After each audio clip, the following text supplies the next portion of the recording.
Hinilig kumakailan lamang ang mga tagahanga ng Philippine showbiz sa mga ulat na nagmumungkahi na si Catherine Bernardo di Mano ay kinumpronta si Kyla Estrada, ang rumored girlfriend ni Daniel Padilla, tungkol sa uri ng relasyon nila ng aktor. Ang umano'y insidente ay nagdulot ng malawakang espekulasyon na nagtaas ng mga katanungan tungkol sa katayuan ng Katniel na love team na nagiging isa sa pinakatanyag na pagpapares sa industriya. Bagamat ang balita ay pangunahing kumalat sa pamamagitan ng mga entertainment portal at social media, nag-ugdok din ito ng mas malaking pag-uusap tungkol sa mga paggigipit at pagsisiyasat na kinakarap ng mga batang kilalang tao sa mga high-profile na relasyon.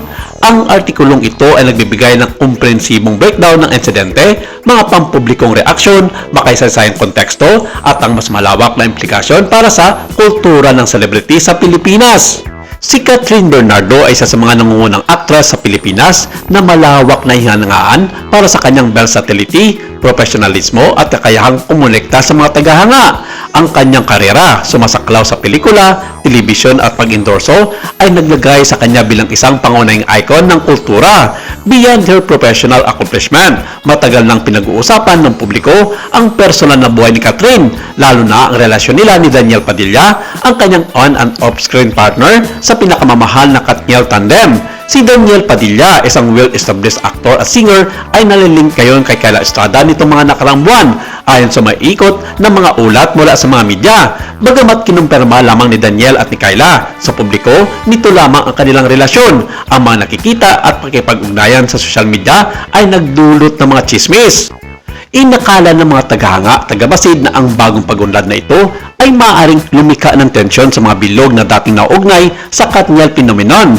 Ang di umano'y pagharap ay kinasasakutan ni Catherine at Kyla sa isang pribadong talakayan, posibleng tungkol sa uri ng relasyon ni Kyla kay Daniel Padilla. Iminungkahi ng mga mapagkukunan na tumaas ang mga emosyon kahit na walang opisyal na payag ang ginawa ng alinmang partido. Bagamat ang mga detalye ay nanatiling hindi na-verify, ang chismis lamang ay sapat na upang mangibabaw sa mga headline ng entertainment at online ng mga talakayan na itinatampok ang matinding pagsisiyasat na kinakaharap ng mga celebrity sa usapin ng pag-ibig at pagkakaibigan.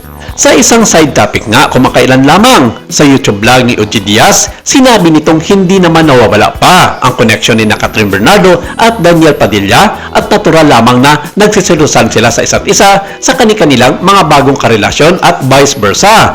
Ang Katniel tandem, sina Catherine Bernardo at Daniel Padilla, ay bumihag sa puso ng milyon-milyon hindi lang bilang co-stars kundi bilang isang perceived romantic couple.